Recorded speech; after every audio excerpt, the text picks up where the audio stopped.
So ಮುಖ್ಯ ಪರೀಕ್ಷೆಗಳು ನಮ್ಮ ಎಕ್ಸಾಮಿನ ತುಂಬ ಮುಖ್ಯವಾದ ಹಂತ. 1750 ಮಾರ್ಕ್ಸ್ಗೆ ನಾವು ಇದನ್ನು ಬರೆಯೋದ್ರಿಂದ ಪ್ರತಿಯೊಂದು ಮಾರ್ಕ್ಸೂ ನಮ್ಮ ಫೈನಲ್ ರ್ಯಾಂಕಿಂಗ್ ಮತ್ತು ಸೆಲೆಕ್ಷನ್ಗೆ ತುಂಬ ಇಂಪಾರ್ಟೆಂಟ್ ಆಗುತ್ತೆ. ಮುಖ್ಯ ಪರೀಕ್ಷೆಗಳು ಸೆಪ್ಟೆಂಬರ್ ಅಷ್ಟರೊಳಗಡೆ ಕಂಪ್ಲೀಟ್ ಆಗುತ್ತೆ. ಇದು ಕಂಪ್ಲೀಟ್ಲಿ ರೈಟಿಂಗ್ ಎಕ್ಸಾಮ್ ಆಗಿರೋದ್ರಿಂದ ಇದರ ಇವ್ಯಾಲ್ಯೂಯೇಷನ್ ಟೈಮ್ ತೊಗೊಳುತ್ತೆ. ಸುಮಾರು 3 ತಿಂಗಳು ಇದರ ಇವ್ಯಾಲ್ಯೂಯೇಷನ್ ನಡೆಯುತ್ತೆ. ಅಕ್ರಾಸ್ ಇಂಡಿಯಾ ಈ ಎಕ್ಸಾಮ್ಸ್ ನಡೆಯೋದ್ರಿಂದ ಪ್ರತಿಯೊಂದು ರಾಜ್ಯದ ರಾಜಧಾನಿಯಲ್ಲಿ ಎಕ್ಸಾಮ್ಸ್ ನಡೆಯುತ್ತೆ. ಆ ದೃಷ್ಟಿಕೋನದಿಂದ evaluation compilation time ತೊಗೊಳುತ್ತೆ.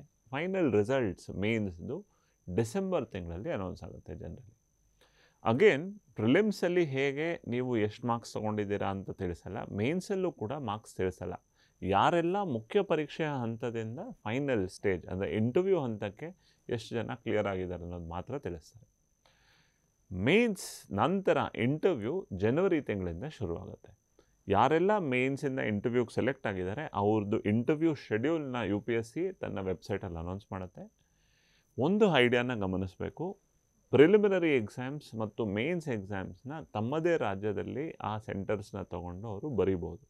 But interview ಒಂದಕ್ಕೆ ಫೈನಲ್ ಏನು ಸ್ಟೇಜ್ ಇದೆ ನಾವು ಅದನ್ನು ಇಂಟರ್ವ್ಯೂ ಅಂತ ಕರಿತೀವಿ. UPSC ತನ್ನ ವೇಳಾಪಟ್ಟಿಯಲ್ಲಿ ಅದನ್ನು ಪರ್ಸ್ನಾಲಿಟಿ ಟೆಸ್ಟ್ ಅಂತಾರೆ, ಅಂದರೆ ವ್ಯಕ್ತಿತ್ವ ಪರೀಕ್ಷೆ ಅಂತಾರೆ.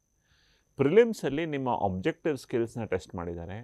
ಮೇನ್ಸ್ ಅಂದರೆ ಮುಖ್ಯ ಪರೀಕ್ಷೆಯಲ್ಲಿ ನಿಮ್ಮ ಸಬ್ಜೆಕ್ಟಿವ್ ಸ್ಕಿಲ್ಸ್, ನಿಮ್ಮ ರೈಟಿಂಗ್ ಎಬಿಲಿಟಿ, ನಿಮ್ಮ ಎಕ್ಸ್ಪ್ರೆಷನ್ ಎಬಿಲಿಟಿನ ಟೆಸ್ಟ್ ಮಾಡಿದ್ದಾರೆ. ಫೈನಲ್ ಆಗಿ ಇದು ವ್ಯಕ್ತಿತ್ವ ಪರೀಕ್ಷೆ. ನಿಮ್ಮ ವ್ಯಕ್ತಿತ್ವವನ್ನು ಹೊರಸೂಸೋದಕ್ಕೆ, ಅದನ್ನು ಚೆಕ್ ಮಾಡೋದಕ್ಕೆ ಇರುವಂಥ ಒಂದು ಹಂತ. ಇಂಟರ್ವ್ಯೂ ಡೆಲ್ಲಿಯಲ್ಲಿ ಮಾತ್ರ ನಡೆಯುತ್ತೆ. ಡೆಲ್ಲಿಯ UPSC ಭವನದಲ್ಲಿ ಇಂಟರ್ವ್ಯೂ ನಡೆಯುತ್ತೆ. ನಿಮ್ಮ ಇಂಟರ್ವ್ಯೂ ಶೆಡ್ಯೂಲ್ನ ಕಡಿಮೆ ಅಂದರೂ 1-2 ತಿಂಗಳ ಮುಂಚೆನೇ ಅವರು ಅನೌನ್ಸ್ ಮಾಡೋದ್ರಿಂದ ನಿಮಗೆ ತಯಾರಾಗೋದಕ್ಕೆ ಸಾಕಷ್ಟು ಸಮಯ ಇರುತ್ತೆ. ನಿಮ್ಮ ಮೇನ್ಸ್ ಎಕ್ಸಾಮ್ ಸೆಪ್ಟೆಂಬರಲ್ಲೇ ಮುಗ್ದಿರೋದ್ರಿಂದ ಅಲ್ಲಿಂದ ಆಚೆಗೂ ಕೂಡ ನೀವು ಇಂಟರ್ವ್ಯೂ ಪ್ರಿಪ್ರೇಷನ್ ಶುರು ಮಾಡಿರ್ಬೋದು. ಜನವರಿಯಿಂದ ಇಂಟರ್ವ್ಯೂ ಶುರುವಾಗುತ್ತೆ. ಜನವರಿಯಿಂದ ಜನರಲಿ ಏಪ್ರಿಲ್ವರೆಗೂ ಕೂಡ ಇಂಟರ್ವ್ಯೂಸ್ ನಡೀತಾ ಇರುತ್ತೆ. ಪ್ರತಿ ದಿವಸ 2 ಸೆಷನ್ಸಲ್ಲಿ, ಅಂದರೆ ಒಂದು ಮಾರ್ನಿಂಗ್ ಸೆಷನ್, ಒಂದು ಆಫ್ಟರ್ನೂನ್ ಸೆಷನ್ ಅಂತ ನಡೆಯುತ್ತೆ. Depending on number of boards ಪ್ರತಿ ದಿವಸ ಸುಮಾರು 50ರಿಂದ 60 ಜನ ಇಂಟರ್ವ್ಯೂಸ್ನ UPSC ಕಂಡಕ್ಟ್ ಮಾಡ್ತಾ ಹೋಗುತ್ತೆ.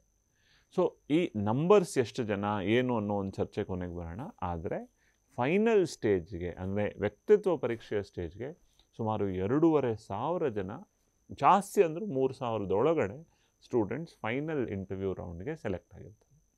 ಈ ಇಂಟರ್ವ್ಯೂಸು ಮಿನಿಮಮ್ 20-25 ನಿಮಿಷದಿಂದ 3/4 ಗಂಟೆ ಒಳಗಡೆ ನಡೆಯೋದು ಇದೆ. ಕೆಲವು ಇಂಟರ್ವ್ಯೂಸು 10-15 ನಿಮಿಷ ನಡೆದಿರೋದು ಕೂಡ ಇದೆ. ಯಾವುದೇ ಒಂದು ಕ್ಲಿಯರ್ ಮಾನದಂಡ ಇಷ್ಟೇ ನಿಮಿಷ ನಡಿಬೇಕು, ಹೀಗೆ ನಡಿಬೇಕು ಅಂತಿಲ್ಲ. ಇಂಟರ್ವ್ಯೂ ಅಥವಾ ವ್ಯಕ್ತಿತ್ವ ಪರೀಕ್ಷೆ ಅಂತ ಏನು ಹೇಳ್ತೀವಿ, ಇದಕ್ಕೆ ಒಂದು ಬೋರ್ಡ್ ಸೆಟಪ್ ಆಗಿರುತ್ತೆ. UPSC ನಾನು ಮುಂಚೆನೇ ತಿಳಿಸಿದಾಗೆ it's a constitutional body. Constitutional body ಆಗಿರೋದ್ರಿಂದ ಗೌರ್ಮೆಂಟ್ ಕಡೆಯಿಂದ ಪ್ರೆಸಿಡೆಂಟ್ನ ಸೀಲ್ ಅಂಡರ್ ಇದಕ್ಕೆ ಬೋರ್ಡ್ ಮೆಂಬರ್ಸ್ ಅಪಾಯಿಂಟ್ ಆಗಿರ್ತಾರೆ. UPSC ಒಬ್ಬ ಬೋರ್ಡ್ಗೆ ಒಬ್ಬ ಚೇರ್ಮನ್ ಇರ್ತಾರೆ, ಒಂದು 10 ಜನ ಮೆಂಬರ್ಸ್ ಇರ್ತಾರೆ. ಪ್ರತಿಯೊಬ್ಬ UPSCಯ ಬೋರ್ಡ್ ಮೆಂಬರ್ ಇಂಟರ್ವ್ಯೂನ ಪ್ಯಾನೆಲ್ಗೆ ಚೇರ್ಮನ್ ಆಗ್ತಾರೆ. ಅವ್ರ ಜೊತೆಗೆ 4 ಜನ ಅಡಿಷ್ನಲ್ ಮೆಂಬರ್ಸ್ ಇರ್ತಾರೆ. ಅಂದರೆ ಒಂದು ಇಂಟರ್ವ್ಯೂ ಬೋರ್ಡಲ್ಲಿ 5 ಜನ ಮೆಂಬರ್ಸ್ ಇರ್ತಾರೆ. ಅವರು ಇಂಟರ್ವ್ಯೂಗೆ ಬಂದಿರುವಂಥ ಫೈನಲ್ ಆಸ್ಪಿರೆಂಟ್ ಏನಿರ್ತಾರೆ ಅವ್ರನ್ನ ಇಂಟರ್ವ್ಯೂ ಮಾಡ್ತಾರೆ. ಸೊ ಯಾರೆಲ್ಲ ಸೆಲೆಕ್ಟ್ ಆಗಿರ್ತಾರೆ ಅಷ್ಟು ಜನ ಮುಂಚಿತವಾಗಿ ಡೆಲ್ಲಿ ತಲುಪಬೇಕಾಗತ್ತೆ. ಡೆಲ್ಲಿ ತಲುಪಿ ಅಲ್ಲಿಗೆ ಹೋಗೋದು. ನಾವು ಇಲ್ಲಿ ಒಂದು ಗಮನಿಸಬೇಕಾಗಿರೋ ವಿಷಯ ಏನು ಅಂತಂದರೆ, ನೀವು ಯಾವುದೇ ರಾಜ್ಯದವರಾಗಿದ್ದರೂ ಕೂಡ ನೀವು ನಿಮ್ಮ ರಾಜ್ಯದಿಂದ ಡೆಲ್ಲಿಗೆ ಹೋಗಿ ಬರುವಂತಹ ಖರ್ಚು, ಅಂದರೆ ಟು ಆ್ಯಂಡ್ ಫ್ರೋ ಎಕ್ಸ್ಪೆಂಡಿಚರ್ನ UPSC ನಿಮಗೆ ರೀಇಂಬರ್ಸ್ ಮಾಡುತ್ತೆ.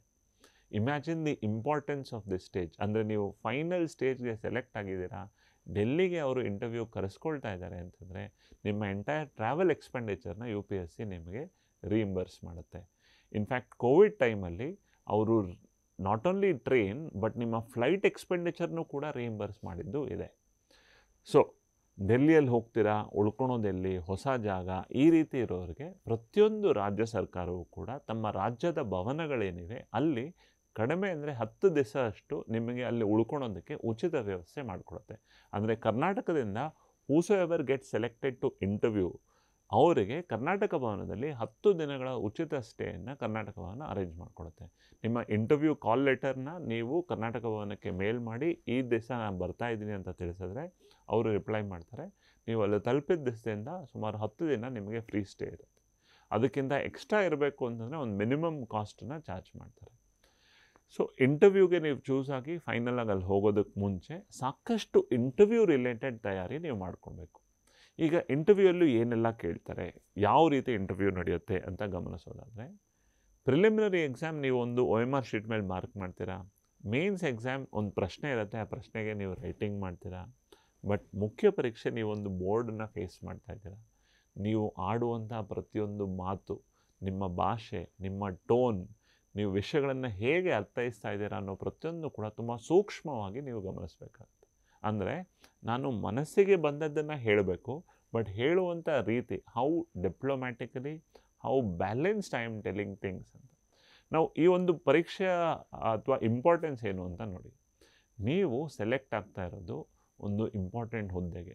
ನಾಳೆ ನೀವು ಒಬ್ಬ IPS ಅಧಿಕಾರಿಯಾಗಿದ್ದೀರಾ, ಒಬ್ಬ IAS ಅಧಿಕಾರಿಯಾಗಿದ್ದೀರಾ ಅಂದರೆ ನೀವು ಒಂದು ಎಂಟೈರ್ ಜಿಲ್ಲೆಯನ್ನು ನೀವು ಕಂಟ್ರೋಲ್ ಇಟ್ಕೊಳ್ತೀರಾ. ಒಬ್ಬ ಜಿಲ್ಲಾಧಿಕಾರಿಯಾಗಿ, ಒಬ್ಬ ಜಿಲ್ಲಾ ಪೊಲೀಸ್ ವರಿಷ್ಠಾಧಿಕಾರಿಯಾಗಿ, ಅಂದರೆ ಒಬ್ಬ DC ಆಗಿ, ಒಬ್ಬ SP ಆಗಿ ಒಂದು ಎಂಟೈರ್ ಜಿಲ್ಲೆ ನಿಮ್ಮ ಕಂಟ್ರೋಲ್ ಇರುತ್ತೆ. ಮುಂದೆ ಸಾಕಷ್ಟು ಇಲಾಖೆಗಳನ್ನು ನೀವು ರೂಲ್ ಮಾಡ್ತಾ ಹೋಗ್ತೀರಾ. ಸೊ ನಿಮ್ಮ ಪರ್ಸ್ನಾಲಿಟಿಯಲ್ಲಿ ಒಂದು ಬ್ಯಾಲೆನ್ಸ್ ತುಂಬಾ ಮುಖ್ಯ ಆಗುತ್ತೆ. ಈ ಎಲ್ಲ ವಿಷಯಗಳನ್ನು ಇಂಟರ್ವ್ಯೂವಲ್ಲಿ ನಿಮ್ಮನ್ನು ಗಮನಿಸ್ತಾ ಹೋಗ್ತಾರೆ. ಸೊ ಇಂಟರ್ವ್ಯೂವಿನ ಪ್ರಶ್ನೆಗಳು ಕೂಡ ಅದೇ ರೀತಿಯಲ್ಲಿರ್ತವೆ. ನಾಲೆಡ್ಜ್ ಓರಿಯೆಂಟೆಡ್ ಕ್ವೆಶನ್ಸ್ ಕೂಡ ಇರುತ್ತೆ, ಜೊತೆಗೆ ಒಪಿನಿಯನೇಟೆಡ್ ಕ್ವೆಶನ್ಸ್ ಕೂಡ ಇರುತ್ತೆ. ಈ ಕಾರಣದಿಂದ ನಿಮ್ಮ ಪ್ರಿಪ್ರೇಷನ್ ಫಾರ್ ಇಂಟರ್ವ್ಯೂ ಜಸ್ಟ್ ಆ ಇಂಟರ್ವ್ಯೂ ಕಾಲ್ ಮಾಡಿದ ಲಾಸ್ಟ್ 10 ಡೇಸಲ್ಲಿ ಮಾತ್ರ ಮಾಡಬಾರ್ದು. ಎಕ್ಸಾಮಿನ ಎಂಟೈರ್ ಪ್ರಾಸೆಸ್ನ ನೀವು ಗಮನಿಸಿ, ಆ ಪ್ರಾಸೆಸ್ನ ಅರ್ಥ ಮಾಡಿಕೊಂಡು ನಿಮ್ಮ ಪೂರ್ವಭಾವಿ ಪರೀಕ್ಷೆ ಆಗಲಿ, ಮುಖ್ಯ ಪರೀಕ್ಷೆ ಆಗಲಿ, ನಿಮ್ಮ ಸುತ್ತಮುತ್ತ ನಡೀತಾ ಇರೋ ವಿಷಯಗಳ ಪ್ರಚಲಿತ ವಿದ್ಯಮಾನಗಳು, ಅಂದರೆ ಕರೆಂಟ್ ಅಫೇರ್ಸ್ ಅಂತ ನಾವೇನು ಹೇಳ್ತೀವಿ, ಈ ಎಲ್ಲವನ್ನು ನೀವು ಹೇಗೆ ಕಲಿತೀರಲ್ಲ, ಆ ಕಲಿಯೋದನ್ನು ಇಂಟರ್ವ್ಯೂ ಹಂತಕ್ಕೂ ಕೂಡ ಮನಸ್ಸಲ್ಲಿ ಇಟ್ಕೊಂಡು ಕಲಿಬೇಕಾಗುತ್ತೆ. ಫಾರ್ ಎಕ್ಸಾಂಪಲ್, ಈಗ ಇಂಡಿಯಾ ಪಾಕಿಸ್ತಾನ ಮಧ್ಯೆ ಯುದ್ಧ ನಡೀತಾ ಇತ್ತು, ಆಪರೇಷನ್ ಸಿಂಧೂರ್ ಅಂತ ನಡೀತು. ಈ ಒಂದು ಪ್ರಶ್ನೆಯನ್ನು ನಾನು ಪ್ರಿಲಿಮ್ಸಲ್ಲೂ ಕೇಳ್ಬೋದು, ಅಂದರೆ ನಿಮ್ಮ ಮೇನ್ಸಲ್ಲೂ ಕೇಳ್ಬೋದು, ಇದನ್ನು ಇಂಟರ್ವ್ಯೂಯಲ್ಲೂ ಕೇಳ್ಬೋದು. ಕೇಳೋ ಒಂದು ರೀತಿ ಚೇಂಜ್ ಆಗ್ತಾ ಹೋಗುತ್ತೆ ಅಷ್ಟೆ. ಈಗ ಇಂಟರ್ವ್ಯೂ ಅಲ್ಲಿ ನಿಮಗೆ ಇಂಡಿಯಾ ಪಾಕಿಸ್ತಾನ ಮೇಲೆ ಯುದ್ಧ ಸಾರಿತ್ತು, ಆಪರೇಷನ್ ಸಿಂಧೂರ್ ಅಂತ ಮಾಡಿತ್ತು, ಇದು ಸರಿನಾ ಅನ್ನೋ ಒಂದು ಪ್ರಶ್ನೆ ಕೇಳಿದ್ರೆ ನೀವು ಹೌದು, ಅವರು ನಮ್ಮನ್ನು ಸಾಯಿಸಿದ್ರು, ಅದಕ್ಕೆ ನಾವು ಮಾಡಿದ್ದು ಸರಿ, ನಾವು ಹೀಗೆ ಮಾಡಬೇಕು ಅನ್ನೋ ರೀತಿಯಲ್ಲಿ ಉದ್ರೇಕದಲ್ಲಿ ಮಾತಾಡ್ತೀರಾ, ಅಥವಾ ತುಂಬ ಬ್ಯಾಲೆನ್ಸ್ಡ್ ಆಗಿ ನಾನು ಒಬ್ಬ ನಾಳೆ ಅಧಿಕಾರಿಯಾಗೋನು, ಏನು ನಡೆದಿತ್ತು, ವಿಷಯ ಏನು, ಅದನ್ನು ನಾನು ಹೇಗೆ ಗಮನಿಸಿದ್ದೀನಿ, ಇದರಲ್ಲಿ ಯಾವುದು ಸರಿ ಯಾವುದು ತಪ್ಪು ಅನ್ನೋದನ್ನು ಎಷ್ಟು ಬ್ಯಾಲೆನ್ಸ್ಡಾಗಿ ಆನ್ಸರ್ ಮಾಡ್ತೀರಾ ಅನ್ನೋದು ಇಂಪಾರ್ಟೆಂಟ್ ಆಗುತ್ತೆ. ಆ ಒಂದು ಕಾರಣದಿಂದ ಇಂಟರ್ವ್ಯೂ ಪ್ರಿಪರೇಷನ್ ತುಂಬ ಬ್ಯಾಲೆನ್ಸ್ಡಾಗಿ ನಡಿಬೇಕಾಗುತ್ತೆ. ಒಂದು ವಿಷಯಗಳ ಅರಿವು, ನಂತರ ಅದನ್ನು ಪ್ರಸ್ತುತಪಡಿಸೋ ರೀತಿ, ಅಂದರೆ the way you present that idea also becomes very important. So preparation for interview is not 1 day 2 day affair. It is a preparation through your preparation for civil services exam. ಅಂದರೆ IAS IPS ಅಥವಾ civil services exam ಅಂತ ನಾವೇನು ಹೇಳ್ತೀವಿ, ಇದರ ಪ್ರಿಪ್ರೇಷನ್ನ ಪ್ರತಿಯೊಂದು ಹಂತದಲ್ಲೂ ಕೂಡ ನಿಮ್ಮ ಇಂಟರ್ವ್ಯೂ ಪ್ರಿಪ್ರೇಷನ್ ಜೊತೆಗೆ ಸಾಗ್ತಾ ಇರುತ್ತೆ. ನಿಮ್ಮ ಮೇನ್ಸ್ ಮುಗಿದ ನಂತರ ಇಂಟರ್ವ್ಯೂನ ಮನಸ್ಸಲ್ಲಿಟ್ಕೊಂಡು ಅದರ ಹಂತಕ್ಕೆ ನೀವು ಎಕ್ಸ್ಕ್ಲೂಸಿವ್ ಪ್ರಿಪ್ರೇಷನ್ ಶುರು ಮಾಡ್ತೀರಾ. ಯಾವ್ಯಾವ ಕ್ಯಾಟಗರೀಸಲ್ಲಿ ಪ್ರಶ್ನೆ ಕೇಳ್ತಾರೆ, ನಿಮ್ಮದೊಂದು ಡೀಟೇಲ್ಡ್ ಅಪ್ಲಿಕೇಶನ್ ಫಾರ್ಮ್ ನೀವು ಫಿಲ್ ಮಾಡಿರ್ತೀರ. ಆ ಡೀಟೇಲ್ಡ್ ಅಪ್ಲಿಕೇಶನ್ ಫಾರ್ಮಲ್ಲಿ ನಿಮ್ಮ ಊರು, ನಿಮ್ಮ ಜಿಲ್ಲೆ, ನಿಮ್ಮ ತಂದೆ ತಾಯಿ ಏನು ಕೆಲಸ ಮಾಡ್ತಾ ಇದ್ದಾರೆ, ನಿಮ್ಮ ಶೈಕ್ಷಣಿಕ ಜೀವನ ಹೇಗಿತ್ತು, ಸ್ಕೂಲಲ್ಲಿ ಯಾವ ಸ್ಕೂಲಲ್ಲಿ ಓದಿದ್ರಿ, ಯಾವ ಕಾಲೇಜಲ್ಲಿ ಓದಿದ್ರಿ, ಡಿಗ್ರಿ ಯಾವ ಸ್ಟ್ರೀಮಲ್ಲಿ ಮಾಡಿದ್ದೀರಾ, ಆರ್ಟ್ಸ್ ಎಲ್ಲ, ಸೈನ್ಸ್ ಎಲ್ಲ, ಕಾಮರ್ಸ್ ಎಲ್ಲ, ಎಷ್ಟು ಪರ್ಸೆಂಟೇಜ್ ತೊಗೊಂಡಿದ್ದೀರಾ, ನಿಮ್ಮ ಹಾಬೀಸ್ ಏನು, ನಿಮ್ಮ ಇಂಟ್ರೆಸ್ಟ್ ಏನು, ಯಾವುದಾದ್ರು ಮೆಡಲ್ಸ್ ಅಥವಾ ಅವಾರ್ಡ್ಸ್ ತೊಗೊಂಡಿದ್ದೀರಾ, ಯಾವುದಾದ್ರು NGO ಅಥವಾ ಯಾವುದಾದ್ರು ಸ್ಪೋರ್ಟ್ಸ್ NCCಯಲ್ಲಿ ನೀವು ವರ್ಕ್ ಮಾಡಿದ್ದೀರಾ, ಈ ಎಲ್ಲದನ್ನು ನೀವು ನಿಮ್ಮ ಡೀಟೇಲ್ಡ್ ಅಪ್ಲಿಕೇಶನ್ ಫಾರ್ಮಲ್ಲಿ ಫಿಲ್ ಮಾಡಿರ್ತೀರ. ಈ ಒಂದು detailed application form interview board ಜೊತೆ ಕೂಡ ಇರುತ್ತೆ. ಅವರು ಆ ಡೀಟೇಲ್ಡ್ ಅಪ್ಲಿಕೇಶನ್ ಫಾರ್ಮ್ ಬೇಸಿಸ್ ಮೇಲೂ, ನಂತರ ಪ್ರಚಲಿತ ವಿದ್ಯಮಾನಗಳಿವೆ ಇದರ ಬೇಸಿಸ್ ಮೇಲೂ ಕೂಡ ಇಂಟರ್ವ್ಯೂವನ್ನು ಕಂಡಕ್ಟ್ ಮಾಡ್ತಾರೆ. ಸಾಕಷ್ಟು ಬಾರಿ ನಿಮ್ಮ ಡ್ಯಾಫಲ್ಲಿ ಇಲ್ಲದೇ ಇರೋ ಪ್ರಶ್ನೆಗಳನ್ನು ಕೇಳೋದು ಕೂಡ ಇದೆ. ಸೊ ನೀವು ಪ್ರಿಪೇರ್ ಆಗ್ತಾ ಇರುವಾಗ ಮೊಟ್ಟ ಮೊದಲಾಗಿ ನೀವು ಮಾಡಬೇಕಾಗಿರೋದು ನಿಮ್ಮ ಡೀಟೇಲ್ಡ್ ಅಪ್ಲಿಕೇಶನ್ ಫಾರ್ಮಲ್ಲಿ ನೀವು ಬರೆಯುವಂತಹ ಪ್ರತಿಯೊಂದು ಐಡಿಯಾ ಬಗ್ಗೆ ನಿಮಗೆ ಅರಿವಿರಬೇಕು. ಈಗ ನಾನು ನನ್ನ ಜಿಲ್ಲೆಯನ್ನು ಕೋಲಾರ ಜಿಲ್ಲೆ ಅಂತ ಹೇಳೋದಾದರೆ, ಕೋಲಾರಿನ ಬಗ್ಗೆ ಬೇಸಿಕ್ ಅರಿವು ನನಗಿರಬೇಕು. ಕೋಲಾರಲ್ಲಿ ಏನು ಇಂಪಾರ್ಟೆಂಟ್ ಇದೆ, ಕಲ್ಚರಲ್ ಇಂಪಾರ್ಟೆನ್ಸ್ ಏನು, ಪೊಲಿಟಿಕಲ್ ಸಿಗ್ನಿಫಿಕೆನ್ಸ್ ಏನು ಅನ್ನೋದು ನನಗೆ ಗೊತ್ತಿರಬೇಕು. ಈಗ ನನ್ನ ಜಿಲ್ಲೆ ಕೋಲಾರ, ಬಟ್ ನನ್ನ ಕೋಲಾರ ಜಿಲ್ಲೆ ಬಗ್ಗೆ ಬೇಸಿಕ್ ಐಡಿಯಾನೇ ಇಲ್ಲ ಅನ್ನೋದಾದರೆ ಅದು ಸರಿ ಕಾಣಿಸೋದಿಲ್ಲ ಅಲ್ವಾ. ಅದೇ ರೀತಿಯಲ್ಲಿ ಕರ್ನಾಟಕಕ್ಕೆ ಸಂಬಂಧಪಟ್ಟಂಥ ಮುಖ್ಯ ವಿಷಯಗಳು, ಬೆಂಗಳೂರಿನ ಬಗ್ಗೆ, ಮೈಸೂರಿನ ಬಗ್ಗೆ, ನಡೀತಾ ಇರುವಂಥ ವಿಷಯಗಳ ಬಗ್ಗೆ ಅರಿವಿರಬೇಕು. ಒಂದು ನಿಮ್ಮ ಹಳ್ಳಿ, ನಿಮ್ಮ ಜಿಲ್ಲೆ, ನಂತರ ನಿಮ್ಮ ರಾಜ್ಯದ ಬಗ್ಗೆ ಇಂಪಾರ್ಟೆಂಟ್ ಐಡಿಯಾಸ್ ನೀವು ತಿಳ್ಕೊಳ್ಬೇಕಾಗುತ್ತೆ. ಗಮನಿಸಿ, ಯಾವುದೊಂದನ್ನು ಕೂಡ ತುಂಬ ಡೀಟೇಲಾಗಿ ಪುಟಗಟ್ಟಲೆ ಬರೆದು ತುಂಬ ಬೈ ಹಾರ್ಟ್ ಮಾಡಿ ಪ್ರಿಪ್ರೇಷನ್ ಆಗೋದಲ್ಲ. ಬಿಕಾಸ್ ನೀವು ಪ್ರಿಪೇರ್ ಆಗ್ತಾ ಇರೋದು ಒಂದು ರೈಟಿಂಗ್ ಎಕ್ಸಾಮ್ಗಲ್ಲ, ನೀವು ಪ್ರಿಪೇರ್ ಆಗ್ತಾ ಇರೋದು ಇಂಟರ್ವ್ಯೂಗೆ. ಅಂದರೆ ಅವರು ಕೇಳುವಂಥ ಪ್ರಶ್ನೆಗೆ ಹೈಯೆಸ್ಟ್ ಅಂದರೆ ನಿಮಗೆ 1 ನಿಮಿಷ ಕಾಲಾವಕಾಶ ಕೊಡ್ಬೋದು, ಅಥವಾ ಅದಕ್ಕಿಂತ ಕಡಿಮೆನೇ ಇರುತ್ತೆ. ಸೊ ಯಾವುದೇ ಒಂದು ಪ್ರಶ್ನೆಗೆ ನೀವು 40ರಿಂದ 50 ಸೆಕೆಂಡಲ್ಲಿ ತುಂಬ ಕ್ರಿಸ್ಪಾಗಿ ಹೇಗೆ ಆನ್ಸರ್ ಮಾಡ್ತೀರಾ ಅನ್ನೋ ರೀತಿಯಲ್ಲಿ ನೀವು ಪ್ರಿಪೇರ್ ಆಗಬೇಕಾಗುತ್ತೆ. ಸೊ ಇದನ್ನು ನೀವು ಐಡಿಯಾ ಡೆವಲಪ್ ಮಾಡ್ಕೊಂಡಿದ್ದೀರಾ. ಒಂದು ನಿಮ್ಮ ಊರು, ನಿಮ್ಮ ಜಿಲ್ಲೆ, ನಂತರ ನಿಮ್ಮ ಶೈಕ್ಷಣಿಕ ಜೀವನ. ಯಾವ ಸ್ಕೂಲಲ್ಲಿ ಓದಿದ್ದೀರಾ, ನಿಮ್ಮ ಸ್ಕೂಲಿನ ಹೆಸರೇನು, ಯಾವ ಕಾಲೇಜಲ್ಲಿ ಓದಿದ್ದೀರಾ. ಈಗ ಸಾಕಷ್ಟು ಬಾರಿ ಆ ಸ್ಕೂಲಿನ ಹೆಸರು ಬೇಸಿಸ್ ಮೇಲೆ ಪ್ರಶ್ನೆಗೆ ಬಂದಿರೋದು. ಈಗ ನೀವು ಒಂದು ರಾಮಕೃಷ್ಣ ಮಿಷನ್ ಸ್ಕೂಲಲ್ಲಿ ಓದಿದ್ದೀರಾ ಅಂತ, ಹಾಗಿದ್ರೆ ಅವರು ನಿಮಗೆ ರಾಮಕೃಷ್ಣ ಮಿಷನ್ ಬಗ್ಗೆ ಪ್ರಶ್ನೆ ಕೇಳ್ಬೋದು, ಪರಮಹಂಸರ ಬಗ್ಗೆ ಪ್ರಶ್ನೆ ಕೇಳ್ಬೋದು, ವಿವೇಕಾನಂದ ಅವರ ಮೂಮೆಂಟ್ ಬಗ್ಗೆ ಪ್ರಶ್ನೆ ಕೇಳ್ಬೋದು. ಈ ರೀತಿ ನಿಮ್ಮ ಡೀಟೇಲ್ಡ್ ಅಪ್ಲಿಕೇಶನ್ ಫಾರ್ಮಲ್ಲಿರುವಂಥ ಪ್ರತಿಯೊಂದು ಐಡಿಯಾ ಬಗ್ಗೆನೂ ನೀವು ಪ್ರಶ್ನೆ ಇರಬೇಕು. ನಿಮ್ಮ ತಂದೆ ಅಥವಾ ನಿಮ್ಮ ತಾಯಿ ಯಾವ ಕೆಲಸ ಮಾಡ್ತಾಯಿದ್ದಾರೆ. ಈಗ ನಮ್ಮ ತಂದೆ ಬೆಂಗಳೂರು ಡೈರಿಯಲ್ಲಿ ಕೆಲಸ ಮಾಡ್ತಾಯಿದ್ರು, ನಂದಿನಿ ಅನ್ನೋ ಬ್ರ್ಯಾಂಡಲ್ಲಿ ವರ್ಕ್ ಮಾಡ್ತಾಯಿದ್ರು. ಹಾಗಿದ್ರೆ ನಂದಿನಿ ಬಗ್ಗೆ ನನಗೆ ಗೊತ್ತಿರಬೇಕು.